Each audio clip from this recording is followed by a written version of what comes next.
Hey, what's up, everybody? So, um, not recently, but previously removed my former M&P video just because I wanted to clarify a couple of details that I felt like I didn't get across before. So I'm going to go ahead and redo that video here. Appreciate you watching. This one may be a longer one, so apologies in advance. Though, quick thing, had someone say something I thought was a little bit rude in the comments. Made a comment in one of my previous videos, so I don't remember the username, said that I look pregnant. Like, okay, appreciate that, bro. You know what? Yeah, I'm pregnant. Your mom's the father. Let's move on. All right. So, done being petty. So, let's talk about what you clicked on for. So, I have a couple of M&P 2.0 pistols that I've worked with a little bit, so go ahead and show you here first. My 2.0 compact, both in 9mm. And here is the threaded barrel option. That is the 4.6-inch barrel. There you go there. And let me go ahead and bring back here the 4-inch barrel model. Now, these two, I have swapped the frames. So this one here being the 15-round frame, and this one here being the 17-round frame that in its original configuration had the 15 with the 4-inch barrel. That being my first used gun, but also my first M&P product. So again, bought that one. Didn't really do much with it when I first bought it in 2020, and didn't really have any plans until I picked up the threaded barrel option here. Again, 4.6 inches on the barrel. And I kind of felt like the grip was too long for the overall balance of the handgun. And basically, after a friend of mine was ranting about the P365 series, I had the idea of swapping the slide and the frame between the two here. Go ahead and switch places here for the lighting. But that friend inspired kind of the idea that I was like, can I swap the slide and the frame between the two? And it worked out. So again, just gonna pick this back up again. And what I really fell in love with the M&P 2.0 is that grip and the particular texture. Here's my hand for a reference. And again, on the full size frame here, that it just comes out really form fitting for my hand, that I feel works for me. So here's a different look at it. So really enjoyed this grip. I would say the only other grip that I really like generally is the Walther PDP. I think that's phenomenal. I feel that it's more comfortable. The texture is a little bit softer, but I actually prefer the rougher sandpaper type of texture that I have here from the 2.0. And I am using the XL palm swell on both models here. So basically, as far as all my polymer handguns go, my favorite grip. No question.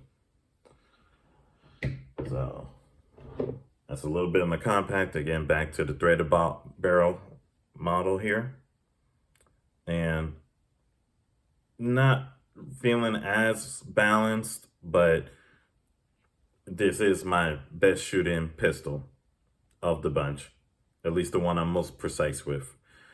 And that, in a big way, probably comes down to both of them using the Romeo Zero that I knocked out the rear sight with.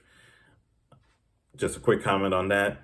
I do prefer my Swamp Fox Sentinel, but I found these two and a couple other Romeo Zero's pretty cheap on eBay and Amazon, and that was in around fall of 2022. So just keep that in mind. And overall, I did pick up this threaded barrel model. Forgive me on my wording. Words are hard. But I did get this gun in particular in 2022. I want to say the summer of 2022. Probably be the best way I put it. But the compensator, Faxon, Faxon, comp, no issues there. Pretty much the softest shooting gun that I do have. I am waiting to get some replacement springs to kind of try out for all my other polymer handguns and see how that goes. But so far, this is the range queen of mine. Competition setup. I don't really run and gun like that, but if I did, this would be what I would be fielding. So again, coming back to the compact model, for a little while this was my everyday carry, but it's not really the best grip size for conceal. I could get away with it in the winter, but again, not really. Usually default back to my P226 and my P10S for that.